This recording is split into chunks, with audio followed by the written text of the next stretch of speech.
Hey everyone, this is Michael again, and welcome to the Smackdown and AEW Rampage review.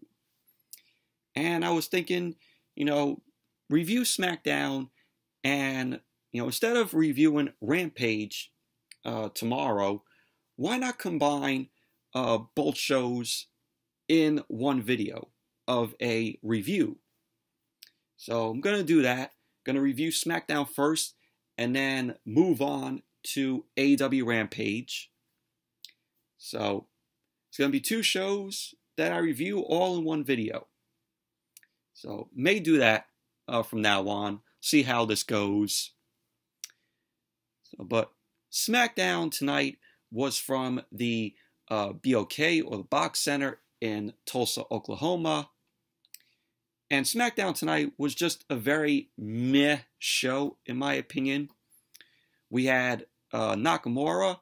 He ended up facing Apollo Crews, where the Intercontinental Championship was on the line. We saw a contract signing between Bianca Belair and Sasha Banks for SummerSlam, with the SmackDown Women's Championship on the line. And once again, we saw two rematches that we have already seen before. The Street Profits versus the Alpha Academy, Owens and Chad Gable. How many times do we have to see them go at it? And the second rematch we had, Dominic and Rey Mysterio versus Dolph Ziggler and Roode. How many times are we going to get matches with them? How many times? But overall, SmackDown was just a very meh show. It was more the same, with the Profits and the Alpha Academy, Dominic and Rey Mysterio, and Dolph Ziggler and Roode. Nothing special. But before I get into the review, if you guys haven't checked out my previous video that I uploaded earlier, my movie review of Free Guy is up. So if you guys haven't checked out my review of it, definitely give it a watch. Very fun movie. Really enjoyed it. Very funny. Ryan Reynolds, of course, great in the film. But check out my review of Free Guy if you haven't seen it yet. But let's get into the Smackdown review. So Smackdown opened up tonight with John Cena. John Cena came out, got a pop from the Oklahoma crowd, from the Tulsa, Oklahoma crowd, and he ended up rushing into the ring. So Cena ended up hyping up the crowd. He ended up welcoming us to the show, and he ended up hyping up his match against Roman Reigns next Saturday at SummerSlam from Allegiant Stadium in Vegas. Cena ended up saying that with school going back in session, it's the perfect time to give Reigns his report card. Cena wanted to say that Reigns is a D, a below average D, a D-head, a D-bag, and above all, a huge disappointment. I should give a D to Monday Night Raw, because Monday Night Raw every single week is a disappointment. Hell, I would give it a D or maybe even an F. A D or an F is what I would give Monday Night Raw in terms of quality, which the quality for Monday Night Raw every single week is fucking shit. So he ended up saying that Reigns is a huge disappointment because for 10 years, the company has been selling us Roman. And judging by the numbers, the only one buying is him, is Roman Reigns. So he ended up saying that's why he came back with a very specific agenda to give Reigns an F. So he ended up saying that Reigns will receive that F from him at SummerSlam. So Cena wanted to hear what the crowd felt about this, and the fans ended up cheering and booing, and they were chanting for Cena. So Cena was like, oh, I have a pop quiz. Do you think Reigns will beat the hell out of me at SummerSlam? And the crowd had a mixed reaction. Cena ended up saying that Reigns will beat the hell out of him at SummerSlam. but he also knows that Reigns will lose the match at SummerSlam. And there's not a damn thing he can do about it. So then out came the tribal chief, the head of the table, Roman Reigns. Roman came out, of course, along with Paul Heyman. They end up stopping on stage. Paul Heyman ended up handing Reigns the Universal Championship. He ended up raising it, and yeah, pyro goes off. Same thing when Roman comes out. So Reigns was staring down at John Cena from the ramp. And then SmackDown went to commercial. And then when SmackDown came back, Reigns and Paul Heyman were in the ring. Cena ended up saying, "Oh, this is a lively crowd we got here tonight." He ended up thanking Reigns and Paul Heyman for coming out. Paul Heyman was shown handing Reigns the mic. And Reigns ended up saying, "Let's get to it." So Cena ended up saying that he's going to wait until next Saturday to embarrass Roman on the biggest stage of them all. I thought the biggest stage of them all was WrestleMania, not SummerSlam. So Reigns ended up asking Cena if that's it. And Cena was like, "Oh, that's all I need." He went on to say that he sees a guy walking around like this is his show. Like we all have to play by his rules. Like this is his company. Like this is Reigns' company. Cena then went on to say that everybody knows the company belongs to the fans. So Cena ended up saying that he's back because he's the only one that can shut Reigns up. So Cena was then talking about why he's back. Ended up saying that he was asked to come back so he can serve Reigns a big slice of humble pie, which he will do at SummerSlam. So then the fans started chanting, "Roman sucks." Cena ended up saying that the fans know, and they have 1 week to decide, and they know what it will be. So Reigns ended up thinking that Cena was going to bring something different and fresh. So Reigns was knocking Cena's joke, ends up telling him to hit him with something better. So Cena then ended up mentioning how Reigns will beat him good at SummerSlam, and that he doesn't need to prove himself to Reigns. That's what is so historic, that he just needs to pin Reigns 1, 2, 3. Cena ended up saying that if he can hold onto the title, if he can hold on to the Universal Championship just one more time, it'll make number 17. And all he needs to do is pin Reigns 1, 2, 3.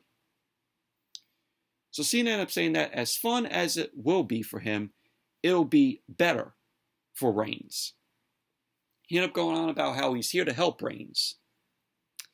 So Reigns ended up talking about Cena being the best and at the top of WWE's Mount Rushmore. And Reigns ended up saying that he's just glad that he can beat John Cena. Reigns ended up saying that Cena is good enough to main event SummerSlam, and good enough to win the WWE Championship, but not good enough to win the Universal Championship. So Reigns ended up saying that 20 years of missionary may have been good enough for Cena, but it wasn't good enough for Nikki Bella. Of course, you have to mention Nikki Bella. Of course, Cena ended up, dating Nikki Bella, which we all know. So Reigns ended up saying that he's going to smash Cena, retain the Universal Championship, pack Cena on a private jet, and send him back to Hollywood.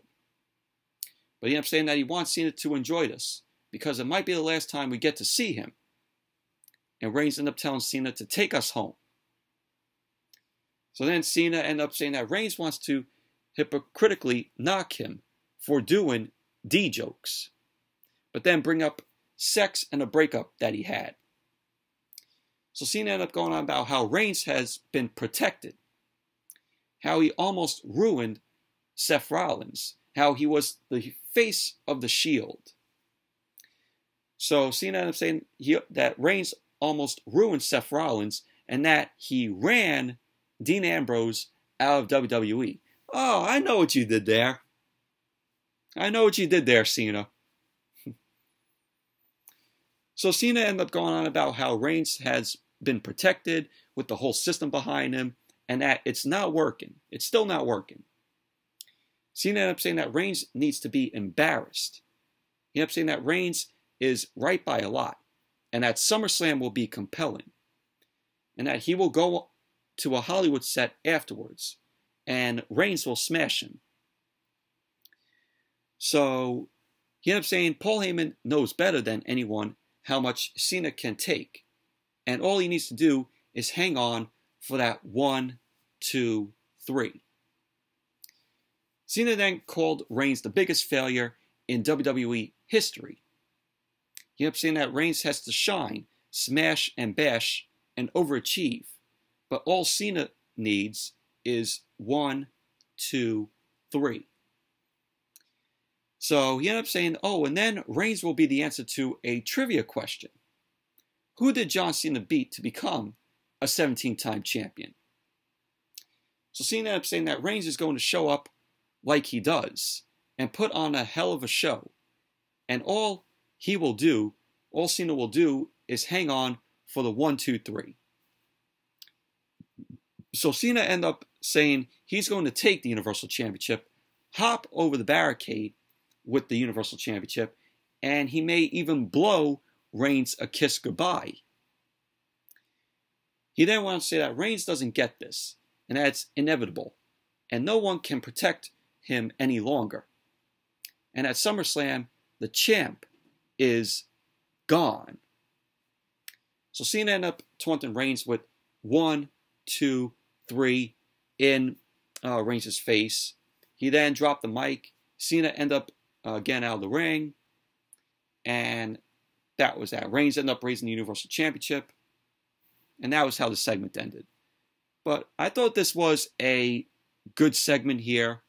Really enjoyed it. You know, Cena is very confident in going into his match with Roman Reigns at SummerSlam. And perhaps, hopefully winning the Universal Championship. But we all know Reigns is retaining. Reigns is going to retain the title at SummerSlam. He's not losing that title anytime soon. Might as well even have him hold the Universal Championship for a long while. Because after Cena, who was there for Roman to face for the Universal Championship?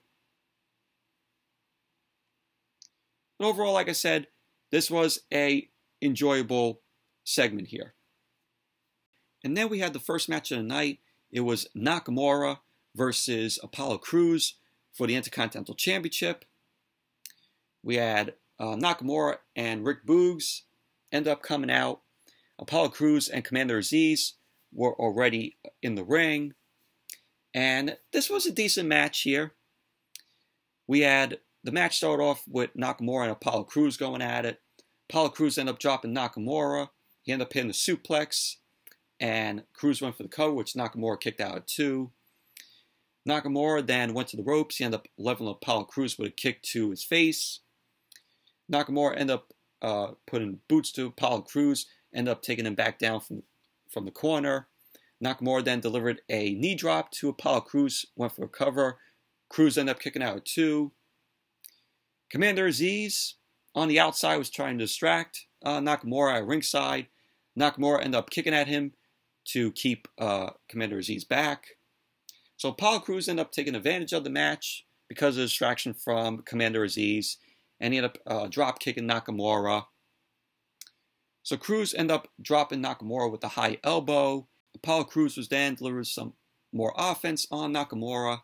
Nakamura then turned it around, ended up placing Apollo Crews over the top turnbuckle and attacked Apollo Crews with a high knee. So Boogs ended up getting on the apron. He distracted Apollo Crews. He was playing his guitar. And the referee ended up sending Boogs to the back. So Commander Aziz ended up trying to enter the ring on the other side. The referee ended up catching Commander Aziz and sent Commander Aziz to the back.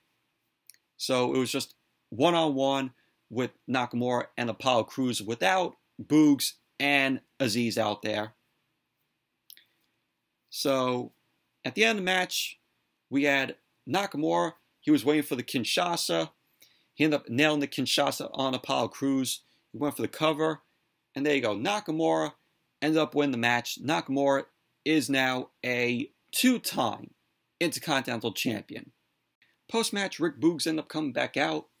And he was jamming with Nakamura. Of course, he had Pat McAfee. He was dancing on top of the announce table, having fun, rocking out to Rick Boogs.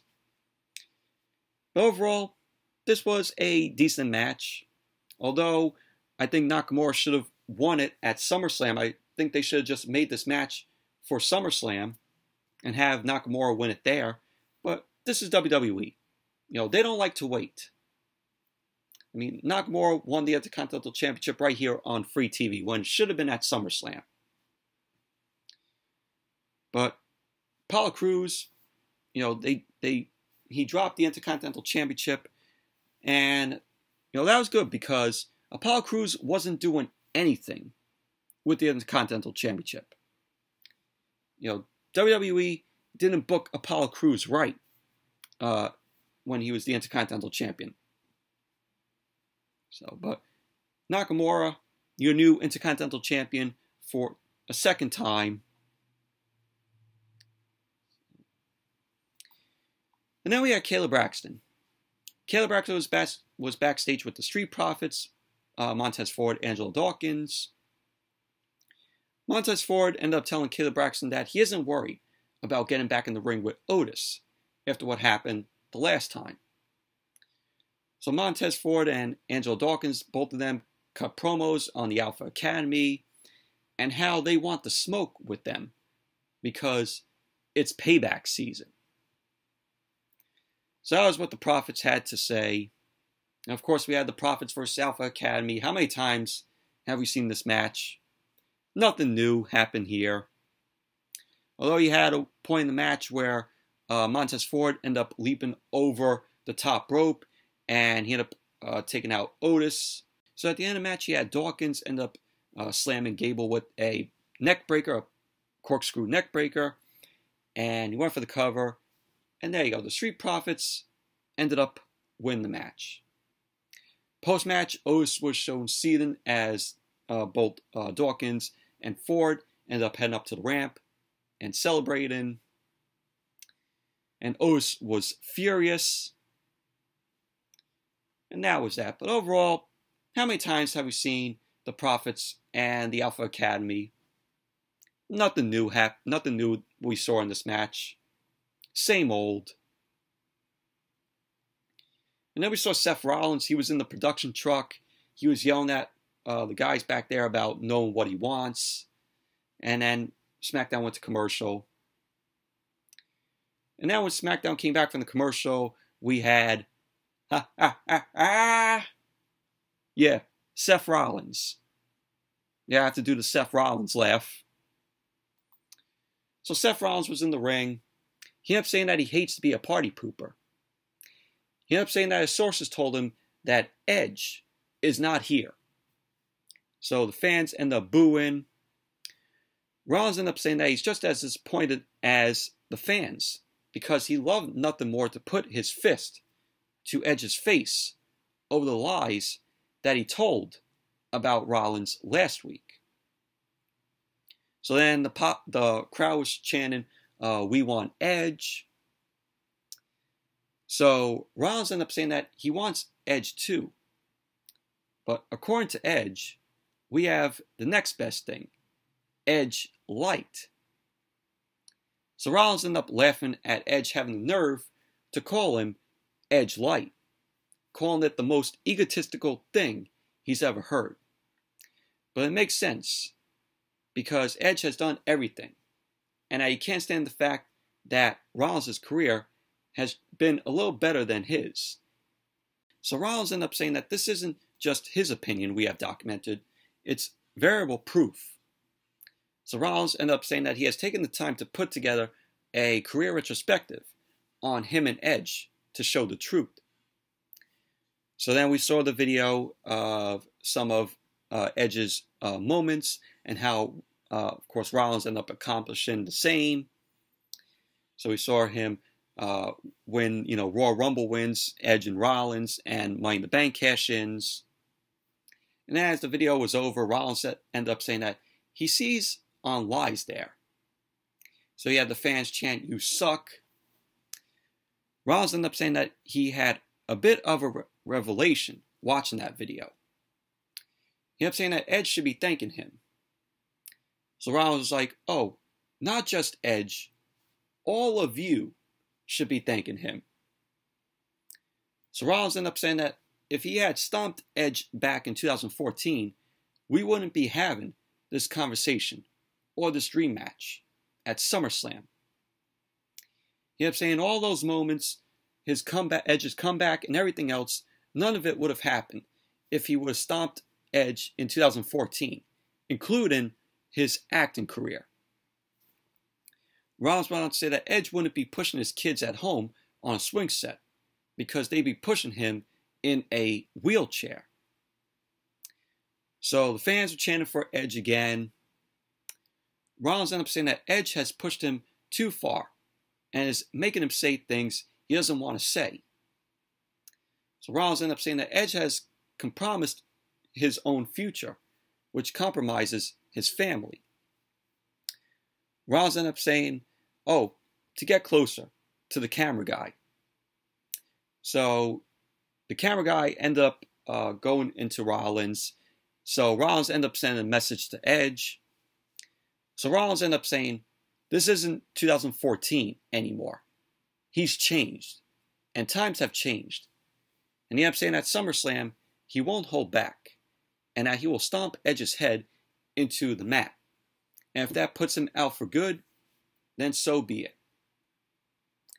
So then, that was how the segment ended. But this build for Rollins and Edge has been pretty good, in my opinion. It was a decent segment.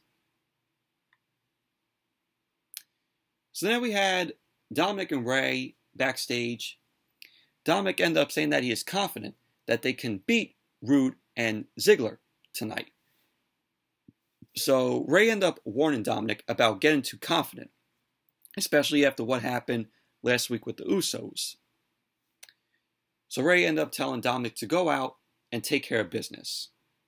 And then both Ray and Dominik ended up heading out to the ring.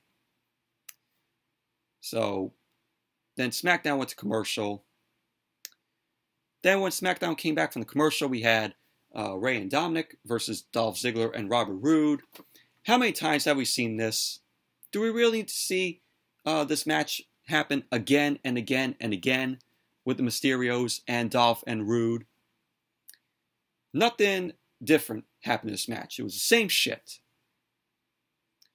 So we had the Usos. They were on the screen. They were taunting Ray and Dominik. So Roode ended up taking advantage of the distraction, ended up tagging himself in. Ray shoved Dominik out of the way as Roode ended up attacking. So Dominik then ended up rolling up Roode for the win. So Ray and Dominik ended up winning the match. Post-match, the Usos ended up taunting both Ray and Dominik from the screen. And they issued a warning for the match next Saturday at SummerSlam. So that was that. And then we saw Baron Corbin. He ended up making his way out. Still no music. Michael Cole on commentary. He ended up saying that this is Corbin's last chance to raise funds before bankruptcy. So this was billed as Corbin's last plea. So then SmackDown went to commercial. Then when SmackDown came back from the commercial, Corbin was in the ring. He got on the mic, and as soon as he opened his mouth, I could hear the people going, yeah. Whenever Baron Corbin talks, that's what the fans do. They start snoring. So he was talking about how bad things are going for him. He ended up knocking society for wanting to kick people while they're down. He kept saying this is the last time he's going to ask for any help, and that he's used a certain lifestyle and needs everyone to contribute a minimum of $1,000. Corbin was saying that he's going to make things easy with a credit card scanner he has in his phone. So then out came Kevin Owens. Corbin ended up saying that he knows Kevin Owens is out here for the right reasons and for Kevin Owens to contribute. Owens ended up saying to Corbin that he's not out here to help him, and that he's here to say this needs to stop, and that the begging from Corbin needs to stop, and that Corbin needs to stop embarrassing himself. So Kevin Owens ended up saying that he tried to help Corbin weeks ago, and that he was wrong about Corbin being like him and just making mistakes. So Owens ended up knocking Corbin some more. He ended up saying who actually asks for $100,000. So Corbin ended up saying that he's not going to leave the ring unless Kevin Owens gives him $1,000. So Kevin Owens ended up agreeing, but only if Corbin beats him in a match. So he ended up saying that if Corbin loses, he has to stop begging for money and stop embarrassing the company and start helping himself. So Corbin then ended up agreeing. He started poking Kevin Owens with his finger while saying he wouldn't even be in this situation if Kevin Owens wasn't a cheap piece of, and then Kevin Owens ended up delivering the stunner to Corbin, and that was that. But who cares about this Corbin storyline? Who the fuck cares? It is awful. And then we had Kevin Owens versus Baron Corbin, which was a meh match, in my opinion. Baron Corbin was still selling the stunner from Kevin Owens. Corbin ended up trying to steal a win, but Kevin Owens ended up kicking out.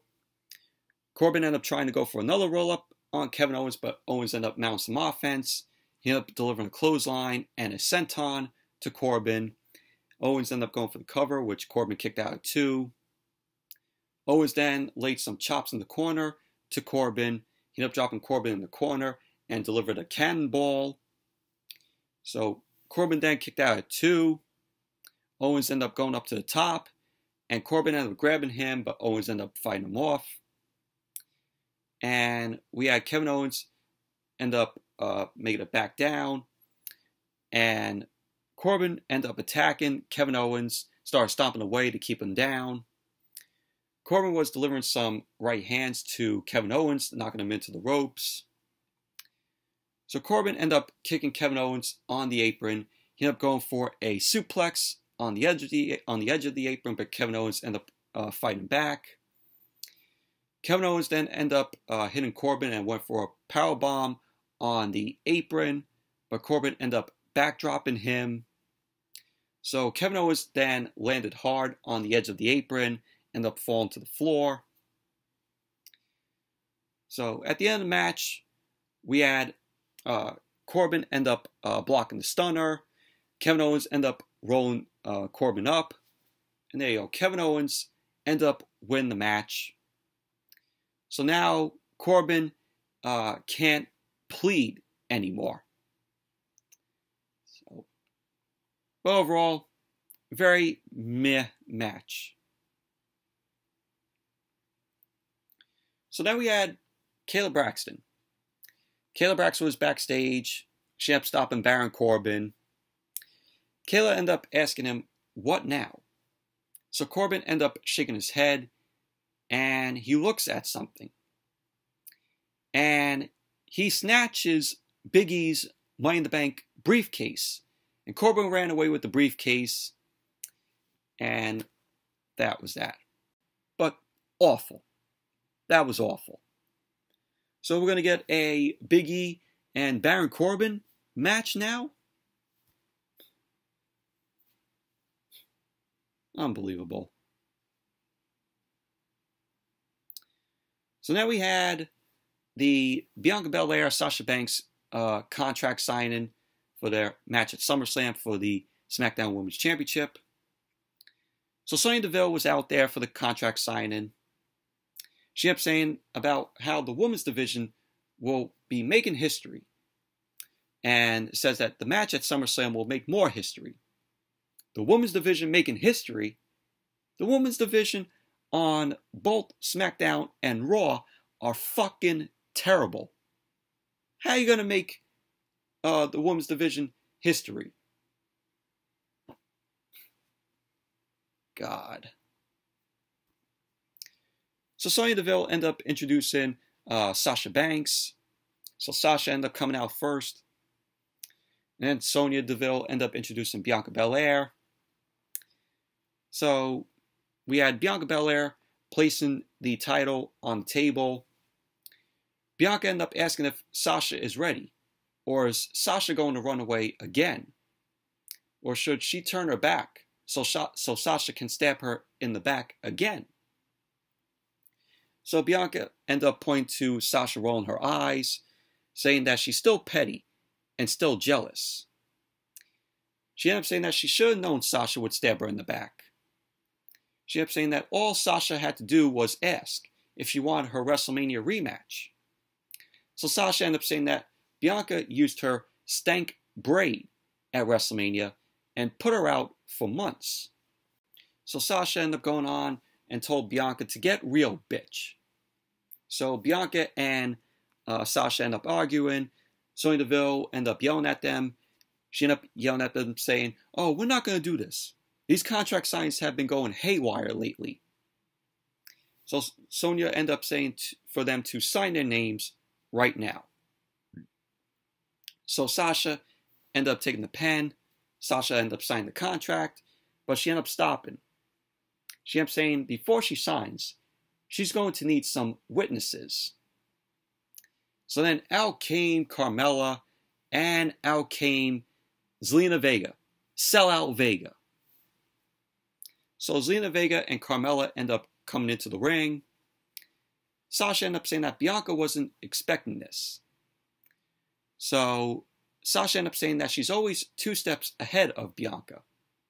So Sasha then signed the contract. Carmella and Zelina Vega were standing behind her. And then Bianca signed the contract next. Carmella and Zelina Vega end up slowly approaching Bianca. So Bianca ended up throwing the contract in Sasha's face. And Bianca started fighting off Carmella and Zelina Vega. Bianca ended up leaping onto Sasha, ended up taking her down. Bianca then ended up fighting off Zelina Vega into the corner. She then fought Carmella, sent Carmella out to the floor. And so Sasha ended up attacking Bianca from behind, laid her out. Carmella and Zelina Vega ended up coming back into the ring. They were double teaming on Bianca. So Sasha ended up calling both Carmella and Zelina Vega off. And she then launched Bianca onto the table by her hair. Sasha ended up slamming Bianca's face into the table. And then Sasha ended up grabbing the strap.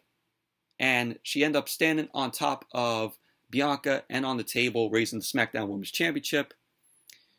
Sasha then applied the bank statement on top of the table. And with the bank statement, she was using Bianca's hair braid to tighten the hold. So Sasha was talking trash, and she was pulling back on Bianca's braid to keep the bank statement locked in. And that was how SmackDown went off the air tonight. But overall, this was just a very meh segment. But that was SmackDown tonight. Very meh show. So now moving on to AEW Rampage. This was the debut of Rampage tonight on TNT. It was only 1 hour, and it was from the Petersen Events Center in Pittsburgh, Pennsylvania, where Dynamite was on Wednesday night. And this was an awesome first show for Rampage. The crowd was hot tonight, and we had Christian Cage versus Kenny Omega, where the Impact World Championship was on the line. The TNT Championship was on the line, where Miro ended up defending the title against Fuego Del Sol. And the main event, of course, was Britt Baker versus Red Velvet, where the AEW Women's World Championship was on the line. And we had Excalibur and Mark Henry and Chris Jericho on commentary. It was good hearing Mark Henry on commentary, and it's always great to hear Jericho on commentary. So the first match on Rampage tonight was Kenny Omega versus Christian Cage for the Impact World Championship. Now, Brian Hebner, of course, he's the son of Earl Hebner. He was the referee for the match, and the crowd was hot during this match. They were very excited to see this match, and there was energy in the match because of the crowd. So we had Omega and Christian Cage in the middle of the ring. Of course, Omega came out along with Don Callis. So both Omega and Christian were jawing a bit, and they end up tying up. They both end up in the corner. Christian delivered a shoulder tackle, as did Kenny Omega. And we had Omega. I think Omega was flipping off Christian. Omega ended up bailing out to the floor. And Don Callis on the outside was giving some ideas to Omega. Omega got back into the ring. He ended up bringing Christian down. Ended up striking him in the corner. Both Omega and Christian were trading some chops in the corner. Omega delivered a flying back elbow. Omega and Christian were switching in the ring and on the floor. And Christian ended up delivering a drop kick to Kenny Omega, launching him into the barricade. So they went back into the ring. Christian ended up going up to the top. Don Callis was distracting him. And Omega ended up sending Christian out to the floor. So we saw Chris Statlander, the Alien, Orange Cassidy, and the Varsity Blondes. They were watching the match from the crowd. So Christian ended up trying to go for the kill switch, but Omega ended up back elbowing his way out of it. And then we had Omega and Christian. They were doing a reversal. Christian ended up trying to go for a sunset flip, but Christian ended up landing a spear. He went for the cover, and Omega ended up kicking out. Omega ended up delivering a Snapdragon suplex, 2 Snapdragon suplexes, and he delivered a V-trigger, which Christian ended up moving out to the apron. So Don Callis was on the apron. He distracted Brian Hebner, and Omega delivered the low blow on Christian. Then we had Matt and Nick, the Young Bucks, come out, and they end up sliding a chair for Omega. And the referee was still distracted. Brian Hebner was still distracted by Don Callis. So Omega was going for the one-winged angel on the chair, but Christian ended up reversing it and hit the kill switch to Omega on the chair. So Christian went for the cover, and there you go. Christian Cage is your new Impact World Champion. So there was talks about Omega dropping the Impact World Championship, and we saw it tonight. Christian Cage, like I said, your new Impact World Champion. Overall, this was a good match. It was a very entertaining match, and the crowd was hot for this match. Post-match, Luchasaurus and Jungle Boy end up coming out to celebrate with Christian, and also Scott D'Amore, who is the EVP of Impact, also came out to celebrate with Christian. And that was that. But overall, this was a very good match. It was very entertaining. The crowd was hot during the match, and it was awesome. Congrats to Christian. So then we went backstage, and we saw Mark Henry. Mark Henry was interviewing Christian Cage. He was with Luchasaurus and Jungle Boy. Mark Henry ended up saying that now Christian has the AEW World Championship to look towards after winning tonight. Christian ended up saying that he's glad Mark Henry is here. He ended up saying that Omega is one of the toughest guys he's ever been in the ring with. He ended up saying that he thinks it will be nearly impossible for him to win the AEW World Championship, and that he's currently living in Kenny Omega's head, and he knows Christian can beat him. So that was that. That was what Christian had to say. And then we had Fuego Del Sol. He ended up cutting a promo about how his match against Miro is the biggest match of his life. He ended up talking about how the fans have continued to support him in AEW. He ended up saying that Miro will be cleansed with pain tonight. And then we went to the match, Miro versus Fuego Del Sol, TNT Championship on the line. Forgot to mention, if Fuego won the match, he will receive an AEW contract. So Fuego ended up coming out first, and then Miro. Before the bell, Fuego ended up delivering a huge hurricanrana on Miro. Miro ended up getting up as the bell rang, and he ended up nailing a tornado DDT. Fuego Del Sol ended up nailing a tornado DDT off the top rope. Miro ended up rolling out to the floor, and Fuego ended up wanting the ref to count so he could earn the contract by getting the win. So we had Miro then delivered a kick to Fuego's face, and he ended up locking in the game over. Fuego ended up tapping out, so Miro ended up winning the match and retained the TNT Championship. It was a squash match. Post-match, Miro had the AEW contract. That was for Fuego Del Sol. And Miro just teared up the contract. It actually looked like a real contract to me. So Miro just ripped it up. And then we had Sammy Guevara. Sammy Guevara ended up making his way out. And Tony Khan also was with Sammy Guevara. And Tony Khan ended up giving Sammy Guevara a clipboard. So Sammy Guevara got on the mic. He ended up saying that Fuego may have lost the match, but maybe there's victory in defeat. He ended up saying that Fuego has been coming to AEW for a year, and he's 1-50. So we had the fans chanting for Fuego. Sammy Guevara ended up saying that Tony Khan felt like it was only right that he will let Fuego Del Sol say that he is all elite. So what was on the clipboard was a contract. And Fuego was like crying. He was tearing up. And we had Sammy Guevara and Fuego end up hugging. And that was that. You know, even though Fuego lost the match, they still award him with a contract. So there you go. Fuego Del Sol is all elite.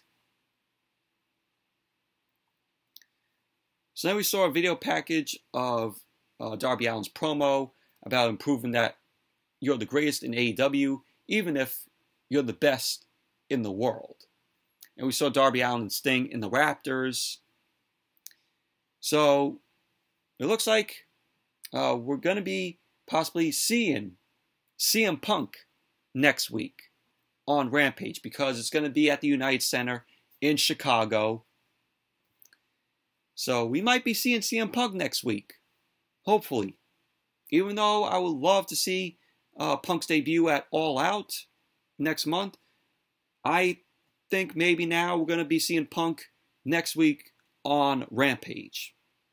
Because, like I said, it's going to be from the United Center in Chicago. So that would be a good time to have Punk make his debut. So we might be seeing Punk next week. So then we went backstage, and Mark Henry was talking with both Britt Baker, the AEW Women's World Champion, and Red Velvet.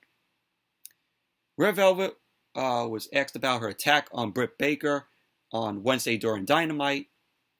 Red Velvet ended up saying that she's going to ruin Britt Baker's night. Not once, but twice. in her hometown. Of course, this was still in Britt Baker's hometown.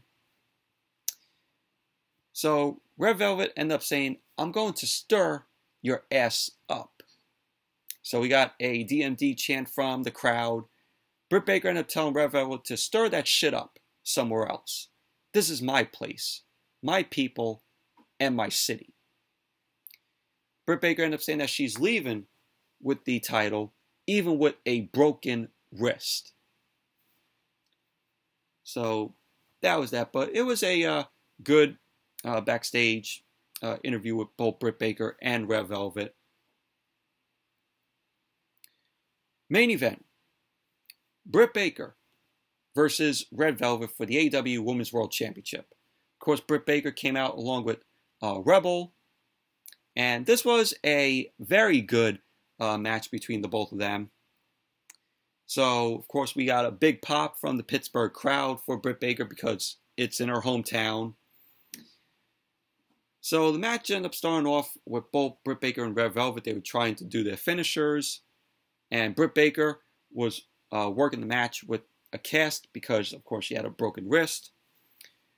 Red Velvet ended up delivering a counter, started working on Britt Baker's shoulder. So we got a "Here we go, Pittsburgh, here we go" chant from the crowd. Red Velvet ended up throwing Britt Baker to the corner, started working over Britt Baker's broken wrist. Britt Baker then delivered a back elbow to Red Velvet, ended up running into a leg lariat from Red Velvet. Britt Baker was dominating for a little bit. Red Velvet ended up putting Britt Baker down. And the alien, Chris Statlander, was looking on from the crowd. Red Velvet ended up trying to go for a kick. She ended up missing. And Britt Baker ended up delivering the swinging net breaker. Britt Baker ended up rolling through for a crucifix pin. And Red Velvet ended up kicking out at 2. And then Britt Baker ended up rolling into the lockjaw. And Rebel got up on the apron. And she ended up getting hit with the cast. Britt Baker ended up rolling Red Velvet up for a 2 count. Rebel ended up trying to hand Britt Baker the title. And Rebel ended up getting thrown out. So Red Velvet ended up delivering a super kick. She ended up heading up to the top and delivered a moonsault to Britt Baker. Went for the cover. Baker ended up kicking out at 2. Britt Baker ended up delivering a suplex. And she went for the cover. Red Velvet ended up kicking out at 2. And at the end of the match, we had Britt Baker end up getting in the lockjaw. Red Velvet ended up tapping out. So there you go. Britt Baker ended up winning the match, retaining the AEW Women's World Championship. Post-match, Britt Baker ended up celebrating with the title. Got a huge applause from her hometown. And she ended up taking out Red Velvet even more. Chris Statlander ended up trying to make the save, but she then got attacked by Jamie Hayter. Jamie Hayter ended up making a return. It's been 2 years since we last seen Jamie Hayter. So Britt Baker ended up saying that she was going to find someone to help watch her back. So Jamie Hayter then ended up raising up Britt Baker's arm as Britt Baker ended up holding up the title. So that was how Rampage, the first show of Rampage, ended up going off the air. But overall, this was a very good match between Britt Baker and Red Velvet. Jamie Hayter returning. So I think it's going to be, Britt Baker, Jamie Hayter, and Rebel now. A little faction there. So we'll see what they do with Jamie Hayter. But it looks like we might be getting a faction, maybe, with Britt Baker and Jamie Hayter and Rebel. So we'll see what they do. But overall, this was an awesome, good first show for Rampage. But anyways, that's it for my review of both Smackdown and AEW Rampage. Thank you all for watching. Hope you all enjoyed these reviews. And definitely give the video a thumbs up, comment, subscribe. And until next video, I'll see you all later.